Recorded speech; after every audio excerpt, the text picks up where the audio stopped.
नमस्कार साथियों, आपका स्वागत है हमारे संस्कार चैनल में। हम हाजिर है एक नई वीडियो के साथ। आशा है कि आपको ये वीडियो पसंद आएगी। धनतेरस के दिन से यम दीपदान शुरू होता है, यानी यम पंचक शुरू होता है। कई लोग 5 दिनों तक करते हैं, यानी भाई दूज तक करते हैं यम दीपदान। कई लोग धनतेरस के दिन ही मात्र करते हैं और कई लोग काली चौदस को करते हैं। ये थी पत्तियां, मैंने आपको बता दी है। लेकिन यदि आप मेरी माने जैसा मैं आपको बताना चाहती हूँ तो आप यम पंचक यानी शास्त्र के मुताबिक धनतेरस से लेकर भाई दूज तक आप यम दीप दान करें। ठीक है, मैं आपको इस वीडियो में बिल्कुल ही सरल पद्धति से बताऊंगी कि आप यम दीप दान कैसे करें। देखिए, यम दीप दान आपको हमेशा गेहूं के आटे से बने हुए दीपक में ही किया जाता है, क्योंकि गेहूं के आटे से बने दीप में तमोगुण ऊर्जा तरंगों को शोषित करने की ताकत होती है।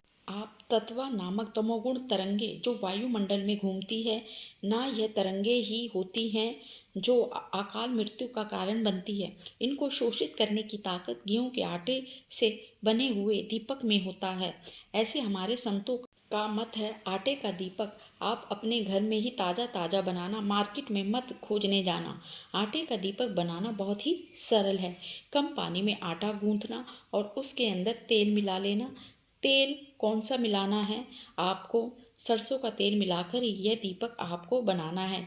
ठीक है, अब आप देखिए इस प्रकार इसके अंदर रुई की 4 बातियां लगेंगी।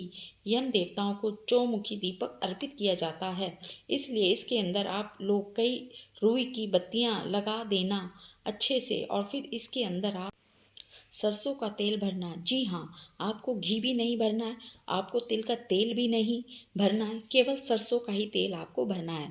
सरसों का तेल आप भरने के बाद इन बत्तियों को अच्छे से गीला कर लेना। ऊपरी हिस्से में भी अब क्या करना है, आपको इसके अंदर आपको काला तिल डालना है।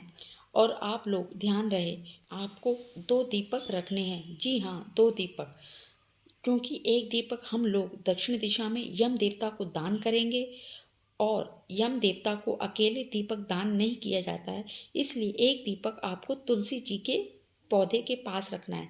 ठीक है, समझ गए ना? इसलिए मैंने 2 दीपक बनाए हैं और आपको भी रोज 2 दीपक ही बनाने हैं आटे का। अब आप इसके अंदर तेल भरने के बाद आप इसके अंदर तिल डाल दीजिए।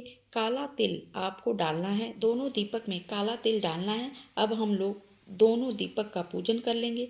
पूजन करने के बाद सबसे पहले दीपक को कुमकुम लगा देना। अपनी तीसरी उंगली से, छोटी वाली उंगली है ना, उसके बगल वाली उंगली से ही, यदि आपको नहीं आता है तो केवल इतना भी आप बोल सकते हैं, ओम दीप ज्योति नमः, ओम दीप ज्योति नमः। और जिनको मंत्र आता है, शुभम करोति कल्याणम आरोग्य सुख संपदा शत्रु उचित लगे, फिर इसके बाद आप अक्षत चढ़ा देना।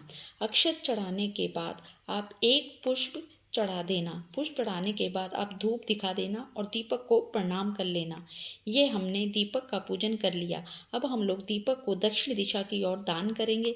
दक्षिण दिशा किसकी है उसको पता है ना? यम देवता की, यमपुरी की दिशा है वह दक्षिण दिशा। तो आप कहीं भी खुली जगह पर चले जाना। अब आप पूछेंगे कि दक्षिण दिशा हमको कहाँ से मिले, तो आपके घर की दक्षिण की तरफ, अथवा तो आपको जो एरिया होगा, लोकेशन होगा, उसके दक्षिण मुख करके खड़े हो जाना। किसी नदी के पास, किसी तालाब के पास, किसी कुएं के पास। लेकिन मुझे पता है ये सब चीज़ें शहर में नहीं मिलेंगी, तो आप किसी सड़क पर भी दान कर सकते हैं, अथवा तो यह दीपक आप कहीं भी खुले स्थान पर रख सकते हैं। दूसरा दीपक तुलसी जी के लिए बना रखा है, ये हमें खुले स्थान पर रखना है।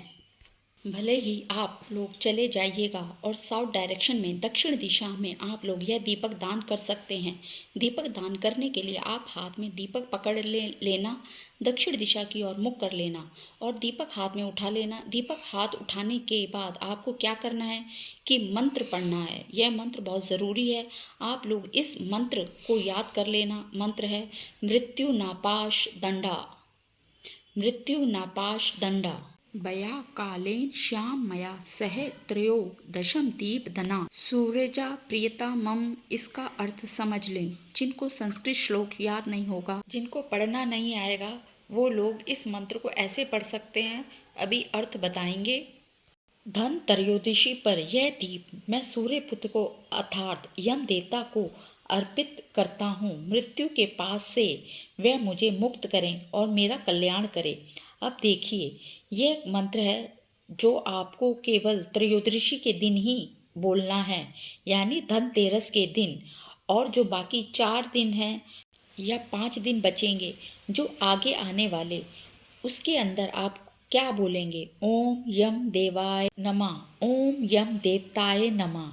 ऐसे दीपक हाथ में उठाकर आप लोग इस मंत्र का उच्चारण करना। फिर आपको दीपक रखना है दक्षिण दिशा की ओर, लेकिन धरती के ऊपर डायरेक्ट नहीं रखना है। आपको गेहूं या चावल बिछाकर रखना है। वीडियो अच्छी लगे तो लाइक करें, सब्सक्राइब करें, शेयर करें, कमेंट में जय लक्ष्मी माता ज़रूर लिखें। धन्यवाद।